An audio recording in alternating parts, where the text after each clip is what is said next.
Dan Borrero. What's up, Dan? What's going on, Mr. Haskins? So Sunday evenings, we come on live to answer your questions, to share with you what we're doing, how we're staying in business. Combined, we've got over 50 years of experience in real estate investing. If I haven't seen it, Dan Borrero has probably seen some type of hybrid of whatever it is you're trying to do. So please bring your questions on here tonight and interact to see how we can help you in your real estate investing world. Yep. Dan, so we're in Vegas. Go ahead. Tell everybody about. Let's talk about it. What we learned, who we met. Yeah, man. I got a chance to see Jamil, Pace Morby, a lot of other different presenters, and Jamil really rocked my world when he was like, I was doing 60 deals a month. Then I came home and my wife left me. I'm like, wow, this is really something, man. Yeah, his wife left him. And a week later, he got, really ill. He got really sick. On top of that, Yep. So yeah. I got to think about my life too with these back surgeries. Dan, do you ever think about like you work? Do you ever say, you know what, man, this is it. I can't. I got to take a break. This is it.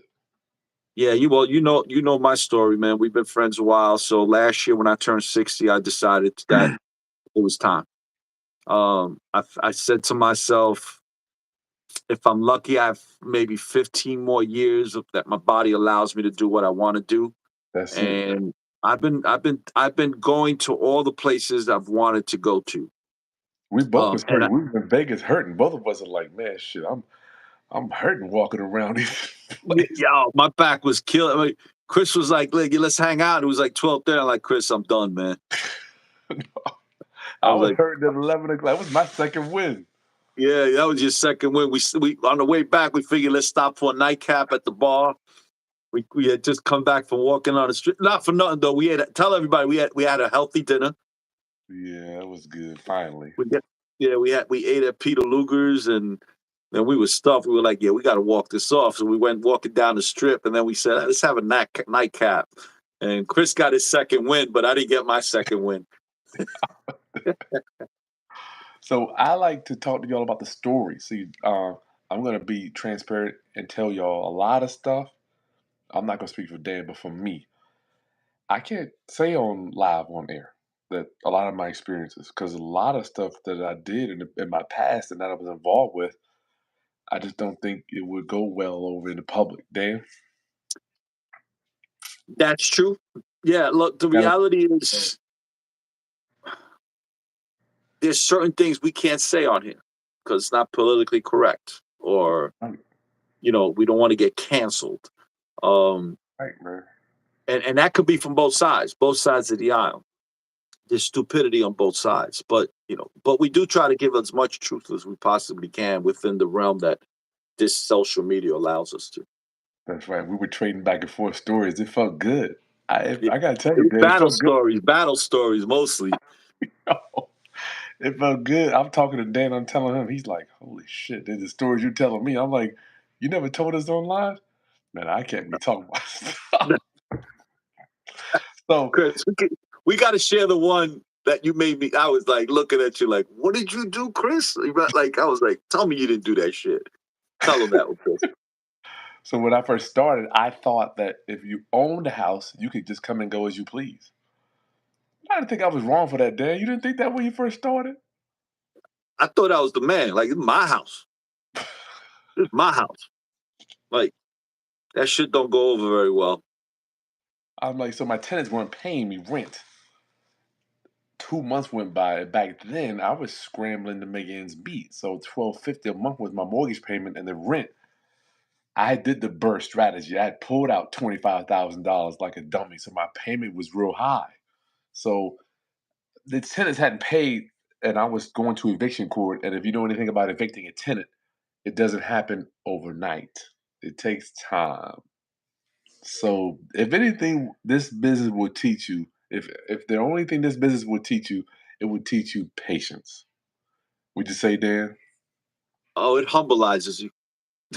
This You business, become humble real quick. you damn Tenants right.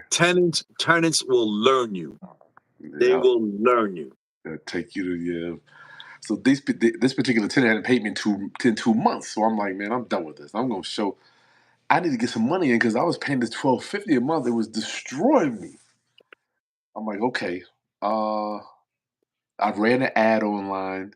Had a ton of people wanted to come. I'm like, I need some new tenants to come in here because I need to get a tenant that's going to pay. They ain't paying. Shoot, let me show this to some tenants that can pay some rent. So I ran an ad. I'm like, if you want to see this house, come here at 1 o'clock Thursday. Boom. Cool. So we got 70 people on it there. So I'm ran an ad. I put the day before I put a note on the door because the tenant wouldn't answer the phone. I put a note on the door. I'll be showing the house tomorrow at 1 o'clock. Day comes, I drive up to the house, a whole long line of cars waiting to see the property. I go up, knock on the door, tenant's not there. I'm like, okay, cool. So I try to get in. The screen door was closed, so I knew they were gone because they had locked the screen door. I mean, I'm sorry. I thought they were there because they had locked the screen doors, but they weren't there. There's no car there. So I couldn't get in through the screen door because all I had was the front door. So you know how some houses they got a window right next to the front Yeah, door. yeah. So I just raised up the window there and crawled on through the window. So the window was open. Chris walked in, crawled in through the window. I'm like, I'm not doing anything illegal. I'm just going in my house. They're So cracking up. that, hold on. So when he's telling me the story, I'm like, you did what, Chris? No, tell me you didn't do that. And he's like, yeah, it's my house. That's the way I thought it was my house. I'm like, I was like, no way did you do that, Chris. Yo, Go ahead, tell him, Chris. seriously breaking the law, right? So I'm going in. I'm like, man, shoot, okay, I got a ton of people out there. I open up the door. I wave to people, come on in, y'all. First tenant comes in, walks around. I give him an application. All right, let me know. Second tenant walks around. I hear somebody driving. I'm like, oh man, what's going on? So the tenant showed up while I was there, and shortly after, the police came right behind them, and she was screaming and hooping and hollering, telling me I broken into her property. I'm like, this is my property. What are you talking? You ain't pay no rent. Dad really gets a kick out of this. Ignorance, ignorance. Oh, man. Give me a thumbs up if you're enjoying this story. Smash that like button. Guys, I couldn't stop laughing. How was I laughing when you telling me the story? Yo, you was hysterical, kid. I'm laughing, thinking about it. So the cops come. I'm like, this is my house. I'm like, what y'all here for? What do you want me to do? You get out. So the cops or the lady goes in there. He goes, who lives here? Who lives here? Because all they can really discern at that time is who lives in the property. They don't know nothing about ownership and all that. So she showed the police the electricity bill. She goes, I live here. I live here. So cops take me over. They put me in handcuffs, y'all. Put me in the back of the car. They said they got to arrest me. Cuffed them up. Cuffed them up. Breaking and entering, trespass. In his property. I'm like, how can y'all do that? I own this. Makes no sense to me. So, long story short, they let me go. They gave me a break. They were like, look, man, don't do this again. Just go to court. This is a civil matter, not a criminal matter. So you got to take her to court. There's nothing you can do. So that's what I learned. Don't try to go around the system. Let the system work, man. Listen, guys. Now, where Chris is at, how long does it take you to get rid of a tenant, Chris? On the long side, if they dig in, about 90 days. 90 days. So all he had to wait was 90 days. New Yeah, York City. no, at that New York. time, I'm in Virginia. Man, at that Okay. time, it felt like an eternity. Right. So in New York City, it's 26 months now on average in Kings County. Yeah, what months can't you evict up there? Can't evict in the winter months either. Marshal won't come. So even if the judge signs the warrant, the marshals can't evict in the winter months. So is that warrant good for 6 months if you evict them in November? Yeah, well, I have that hasn't happened to me, but I would assume it is. Because Chris, I don't really evict tenants. I mean, because my tenants go through a deep dive application process that not everyone's just getting my apartments. Actually, Yeah. I'm going to cover some names here, but this is one of my applications that I just approved today. Wait, on Sunday? Well, yeah, man, I was away for 4 days, and they had filled. They they they they've been waiting since Thursday. Oh, Um, okay. because Okay. I do, I do my Zoom interviews and I check out their personalities and other things. So, but I got it done. But the point is, you know, exactly what the mistake that Chris made. There've been so many more that have made that mistake, and that's why Chris and I are coming out with a class, and that's one of the things we worked on for a day and a half on the workbook to so that you guys don't have to get locked up and make the same mistakes that Chris made. Well, see, I learned that that's what taught me there are two rights in real estate that I didn't know: ownership and possession. Just because you own the property doesn't mean you have possession, and just because you possess the property doesn't mean you own it. It took me years to learn that though, so that's a lesson y'all learned tonight. So, guys, put up your questions because that's what Chris and I are here for. We do this every single Sunday night. We're talking real estate. We're here to Question. serve you all, right? On entrepreneurship as well as in real estate investing. Chris, let's talk about relationships, right? Our personal relationships with our spouses and how that's affected our business decisions, and it also could either, in many cases that you and I have both seen, will stifle somebody's entrepreneurial aspirations Oh, versus um, where if you're with the right person, they encourage it and it's like a fuel on fire and make that other person to expire to get to their goals. You want to talk about that a little bit, Chris? yeah, that's so big, man. And Paul productivity label. Where can I get the subject to documents? Just go to chrishaskins.com and type it in. They're right there. Go to the website. Um, Your spouse, Warren Buffett said, one of the things that will help you to get wealthy and maintain and keep your wealth is who you choose to marry. I cannot tell y'all, man. And you know what? My wife, I'm gonna be honest with y'all. So her credit, she's like 9 to 5. She does phenomenal on the credit. So we leverage her credit to borrow money from time to time. Not often, but sometimes. So that really takes me up. And I think my community is so hell bent on grind culture. I come from nothing. I did it all on my own. 50 Cent says, I like to thank me. So, yes, your spouse, man, your spouse can make or break you. And oftentimes, Dan, I find spouses, they're breaking people, man. So I just had an interesting conversation. I don't think I talked to you about this with one of the people that we met at the conference, and he's talking about, like he's just trying to get his wife to back him up, and she gets upset when he wants to do these things. I And vaguely my remember the conversation with the guy. yeah, I remember y'all doing it.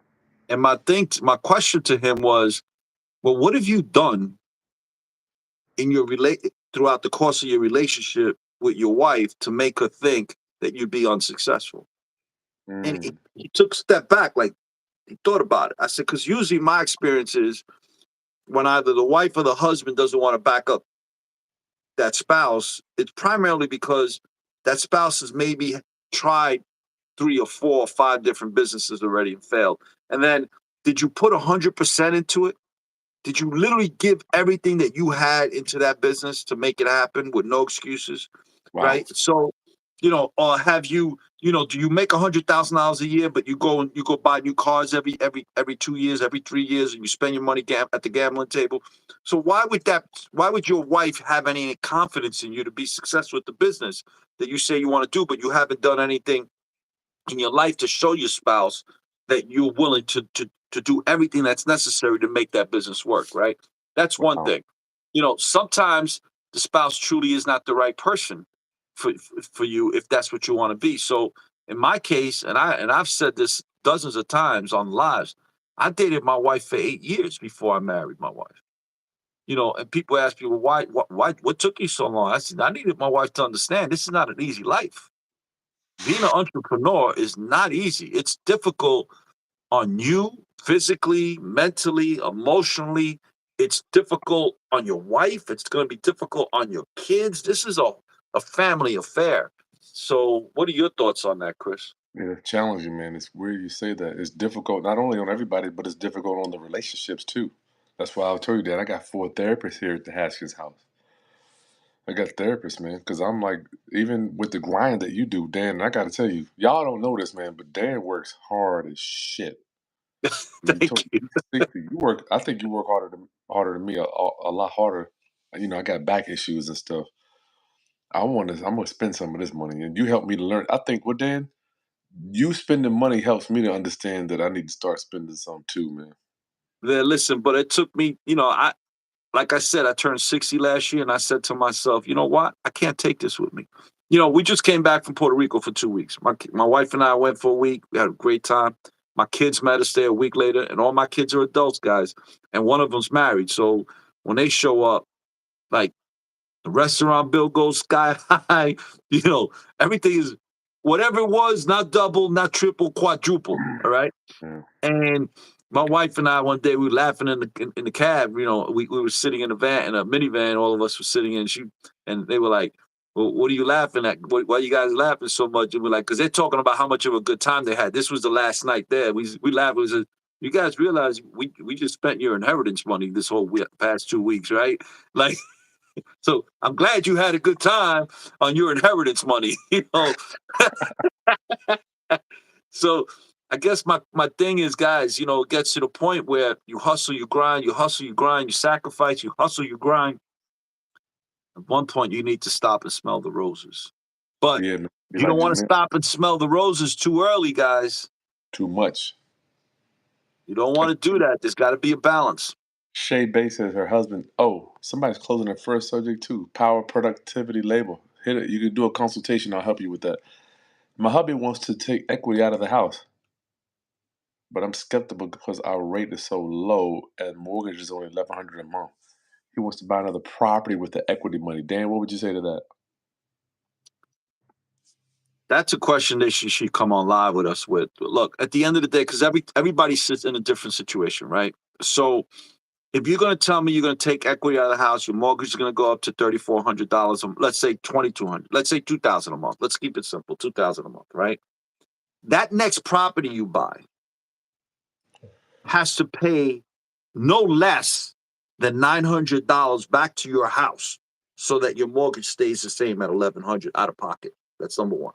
That's a good In point. addition, that next property you buy has to sustain itself to pay the mortgage it's going to have, because what you're going to buy is just the money you're pulling out of your house. I'm assuming is just a down payment. So it's that next property also has to sustain itself and still develop enough cash flow to justify the risk. So it's a very fine line. I didn't do that, and Christian, I know I didn't do that until after I had done like 10 deals. Chris, what about you? Well, I gotta tell you, no, my first one, I hung myself. I spent it all on consumable goods, and I'm like, that was an expensive lesson. I remember my first line of credit, I spent it all out. Now I owed the first and the second, maxed it out. So Shay Bay, I did do that. I'm telling you, I'm being transparent. I just pulled out 200 from my personal house last week. I just pulled it out. But I did a home equity line of credit, and I have created the discipline in my life to only use that to buy equity. We only use that to buy equity. So if you can do that, give Listen, it. home equity lines, guys, is you could still keep your existing mortgage at the low rate, do a home equity line of credit, a HELOC, Yep. and then you're only charged on the interest of the portion you use. And if you're not using it, you're not paying interest on it, right? You're going to have to leave it open. Most banks do 2 to 3 years that you have to leave it open. Is that what you had, Chris? I think you said 3 years, right? Yep. 3 years, they pay all the closing costs. We owe nothing. But So Chris didn't pay anything for the application, the credit check, the underwriting, the appraisal, the recording fees, filing of the mortgage, nothing, nothing. nothing. But I you get have home. to leave it open for 3 years. Yeah. Otherwise, they're going to charge you those closing costs. But I want people to understand, like, it's weird, Dan, when I see you, like when you walk in the door, right? I just envision you with, you know, those ghost stories when you got ghosts following you around and stuff. I, like when I see Dan, I see hundreds of tenants. I see all these properties like just floating behind them. You just imagine Dan walking down the hall and there's all these properties, all these contractors, all these lenders, all these different attorneys. See, those are the road behind Dan and all those layers that make him who he is. So if you just asking us, should you take the money out? I have no idea what your road looks. So for me, I see that I can literally see the stuff when I walk outside. I see it in my head. This is like I'm the same vessel, but I've been through so much stuff that has made the person show up here on the screen. So it's funny. Look, guys, time makes you smart as a result of the mistakes you've made. But the best thing I learned a long time, somebody told me a long time, it was actually my father who said this to me when I was a teenager. And I don't know why I mean, he said a lot of things to me, but this one particular thing just like hit me like it was like it smacked the shit out of me with a brick or something. And he said, wise men aren't smart. And I was like, but if you're wise, how could you not be smart? And he said, no, wise men are men that learn from other people's mistakes and just makes them look like they're smart. They know they're not smart. But why? I'm just thinking. I'm like, look, I'm not the sharpest guy in this bunch. I can tell you right now, I'm definitely not the smart. I'm not smart. Ask any of my teachers, they'll tell you. I was always in the bottom of the class. You said something that stuck out to me the most this weekend, Dan. You were like, you know what? I couldn't. This guy I was working with, I couldn't work with him, man. He was too smart. Like you can be so smart that you could learn. You can look at something so with such a high education level, it will cause you not to make the right decision.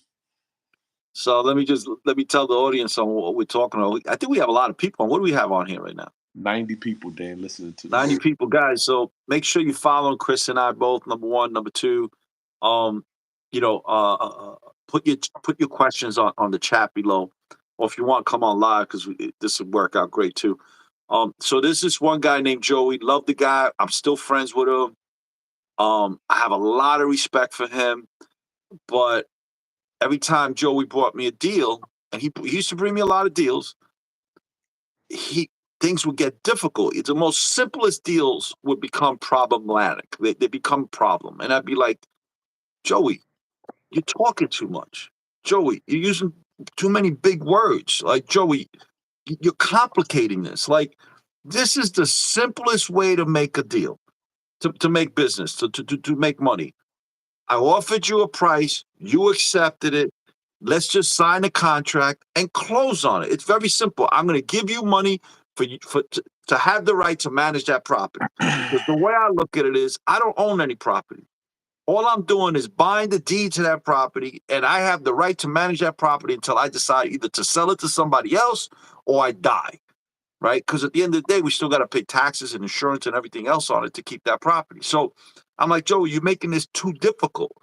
And I said, Joey, your problem is that you're too smart. I said, Joe, and he goes, well, I graduated top of my class. I said, see, I graduated at the bottom of my class. So this is a good business for somebody simple like me. I don't overcomplicate it because I'm too dumb. I love it. Right. So this is not a complicated business, guys. It's a very simple business. Don't overcomplicate it. Ex Du Bois wants to know what are the best leads to contact for land. Dan, you do land. I look for land with that people that have owned it for like 20 years, over 10 years to 20 years. Those are people who usually bought it thinking that they were going to do something with it, and now it's a burden. I look for land that I see that's under an estate because that means it must have belonged to somebody at one point who passed away, and now it's under the estate. And and usually the kids, it's a burden to them. I look for land that was either in probate or land that's going through a divorce situation. But and then what I do is I have a mailing company, and don't ask me to recommend anybody for that because I won't. And not because I'm trying to keep it a secret, because every time I've recommended these type of companies, I'll get an email like, oh, they sucked or they did this. So I'm not gonna do that. So I give them a zip code, and these are the parameters of the properties that I'm looking for, and then they send out mass letters that I approve the writing on to those type of people. Now, you get about a 3% return on those. So if you send out 100,000, or let's say you sent out 1,000, you're going to get 30 people that may call you, And of those 30 people, I usually close about anywhere between 10 and 20%. So I'll get for every 1,000, 3 to 6 lots. And by the way, the first letter you get no response. The second letter you get very little response. It's usually around the third and fourth letter that you send out to these people is when they start responding to you. You got to be consistent with that stuff. The CEO said he had a friend lost defaulted on a $90,000 commercial hard money loan and lost the house. That's what happens when you take the equity out. Jim Or you Matt, don't come in with enough equity. yeah, if you don't, yeah, I don't, yeah. As you get older, you learn that keeping the money in the deal makes you work less. Like for me, I used to well, let me ask you, Dan. If you take all the equity, if you extract all the equity out, you still got to go out there and earn, right? And make sure you got to service that debt. Got to service the debt. So I'm Got to just getting service the debt. Dan, what would you say? My mentor, before he died, Lonnie Scruggs, he says, Chris, my money can work infinitely harder than I can. I never forget when he told me that shit. I'm like, damn. And then he said, my money can work in more than one place. I can only be in one place at one time. He goes, Chris, That's the God's truth. I never looked at it that way, but that's so true. he was telling me that because he could take me to lunch. I go to lunch with him. He's like, my money's working over there, or that house, at this house, this house. I'm like, shit. So here I am trying to work. We can only do one task, but your money can work all around the world. So this is from Deborah Jackson. Hi Chris, hi Dan. Look like you guys were having fun in Vegas. We did have fun. Whenever I'm in Chris Haskins' vicinity, I'm having a great time. I get along with the guy. I like the guy. It's like we have a lot in common. And by the way, we come from two different parts of the country with two different experiences. Mm-hmm. But when you battle tested warriors, no battle tested warriors, and we respect each other. So, but yeah, we had a good time. But Chris, let's talk about when we were walking down the strip, and then we went to the old Las Vegas. We walked in the casinos. Like I was so taken aback, right? Of people, the way they were gambling at those tables, and like, some people look like they were there just to have a good time. They could afford to lose some money, and maybe but the majority of them, how did they look to you, Chris? Let's discuss that. Yeah, they were tore up, man. I mean, they just looked beat up, like they were just beach bums that had just kind of hitchhiked a ride to get to Vegas. I'm like, what are these people? And they're sitting there hitting the button on the slot machines, Dan, back to back. I'm just like, this is insanity. Or some of them at the table, I'm like, Chris, something. Look at it. Like we were pointing out a couple, like this guy's betting his rent money. He even said it to his buddy. I'm Really? like, yeah, I was like, yo, what the like? So I guess what we're saying, Chris and we did a video on this too. Chris, tell the people, did we bet on anything while we were there? Oh yeah, Dan and I are the only two gentlemen that go to Las Vegas and spend $0 gambling. We watched a lot of people gamble. I love it. I watch my wife gamble all the time. We watched a lot of people gamble, but we didn't gamble, right? So the way we look at it, Chris, what you said it best on the video. Why don't we gamble when we go to Vegas? We live a life of gambling every day. Every penny that we make, every decision that we make is a gamble. We don't have security of going to work somewhere and y'all hit that like 110 people. Y'all don't got 10 thumbs up. Hit that thumbs up. Dan, and the reality when you wake up in the morning is like no one for me, people are like I have trouble focusing, people that have secure incomes and stuff. I'm like, I didn't have that luxury to not focus. And I'm not saying I'm big and bad. I just had to pay I had to pay the rent. I had to eat. I had to do this. And it was my whole life was a gamble. So guys, that's the reason why we gamble every day of the week. Every day we buy property in the hopes that property is going to work out, that we could bring that property under budget on the renovations, You're that right. we could, in the hopes that property is going to appreciate as we anticipate it to appreciate. Why not? But the difference is that when we gamble, the odds are in our favor because we've done our Yeah. research and we're gambling based on our experience, our knowledge, our education. We're not gambling when the odds are in the house's favor. Like hell no, we ain't doing that Big crap. difference. Big difference. I got a question. 7 Ace says, signed a contract with a wholesaler on a property. Good for you. Congratulations. Let's stay there. Pat yourself on the back, dude. Don't be like everybody else and be like, I'm looking for the next deal. Live in the moment. How many people even buy more than one house in their entire life? So Right. I want to congratulate you on that. Okay, but the deal is not penciling out. Contract says sale is final. That don't mean nothing. But can I offer deal back to them, or should I bite the bullet and flip the house? I guess when somebody says the deal is not penciling out, are they saying that the numbers aren't making sense? Yeah, I feel bad for you, and I'll tell you, and I'll tell you why. 7 Ace. 7. I get this question. I get mentees that schedule one-on-one mentorship classes, one-on-one What are they saying, consultation. Dan? What are they saying? Are they They're saying saying that after they sign a contract, the deal doesn't look right. It's not penciling out. After they do the underwriting on it, the numbers don't make sense. That's "Yeah, how I'm reading it. that happens? So That happens." what I say to people is, you're so worried about spending 100, $200 speaking to a guy like Chris or myself before you actually sign that contract, that now you're into the deal, right? So I tell people, whether it be Chris, myself, I don't care who, go speak to somebody that's got experience, right? Let them look at the numbers. 99, nine, if I, so, let's say I get 10 people bring me deals that they think is really exciting. By the time we finish with the one-on-one consultation, they're depressed. What? They didn't lose no money. They didn't put up escrow, They should right? be happy. They Right. should They're be happy. depressed because they're not gonna make that particular deal, but then they get that afterwards and they think about it, they're happy because they realize, damn, I would have been in trouble if I did that deal.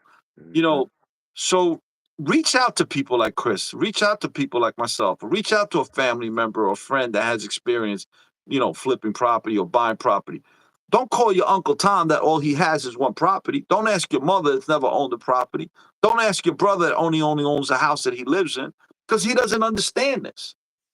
Spend Reach the out to money. somebody that does this for a living. That's all they do, Spend the right? money. Don't get mad. People like, you charge what for a consultation? I'm like, yeah, I got 20 years in the game. Dan charges for consultation, and don't forget, we still spend money. Dan and I just spent thousands to go to a conference to network with other people. So We we're we still spending we, money. we each just spent about $6,000-7,000 to be there, to go network with other people, right? And to learn. I learned. I'm still learning. Yeah. Chris and I met at a conference in 2019. It cost us each about 12 grand to be there because we bought the VIP tickets, right? But look, we're still friends. We're collaborating. We're making money together. We've made that money back. But the point is, we put ourselves in a room where everybody else was bigger than us. We were the smallest fish in that room. Mm. There was Not some this big boys in there conference, too. but when the conference we met at at the Vote conference in 2019, I felt like I was a guppy in that room. I was, now the room I was in yesterday, this week, we were sharks. I I mean, didn't it was feel still some comfortable big. there. There was some big dudes in there. One dude was doing 10 deals a month, and then one dude managing. The guy, the speaker. He's got his own IRA custodian. I mean, he's got billion under ass. Did he say is he managing a billion, or he said he had a billion in transactions? Billion transactions. But he still had his own IRA custodian. That's what I want. Yeah, yep, yep. I'm IRA. What you want to explain that to people? What that is? IRA custodian. So now he can actually administer other people's IRAs now. That's where I want to. Damn, I never told you this. I really would in the morning like to get up, put a suit on, and go run a IRA custodian. I would You love to did. do this You, every day. you actually did tell me that. Oh, I did. Yeah, So one of you my did. dreams is to be able to, because I'm tired of just going to the man for these IRA accounts. Well, just imagine if you had your own Fidelity or your own. Well, explain to them what's a self-direct IRA. Well, a self-directed IRA is where you actually have to administer your own investments. And what I'm talking to, that's one of the, in my community, we're babies. Like people will open up a self-directed Roth IRA and they'll have it for a year and they'll say, it didn't make any money. I didn't know, nobody did any trades for me. That's because you are the asset manager. You have to make the trades and buy the assets and buy the stocks. And so that's what is self-directed. It's truly self-directed. So Chris, it's late, man. Let's call it a Yeah. night. I want to thank everyone for being here, guys. I do a free mentorship class every single Wednesday night. Just go to danielborrerojr.com, danielborrerojr.com. Go to my Instagram account. It's also my link there, my profile link. So again, follow Chris and I both on Instagram and YouTube. That's all we ask for in return Yep. for all this information we give. See y'all soon. Make sure you subscribe, hit that thumbs up. We got 80 people. Y'all better hit that daggone thumbs up there. See you, Dan. Good night, everyone. Peace.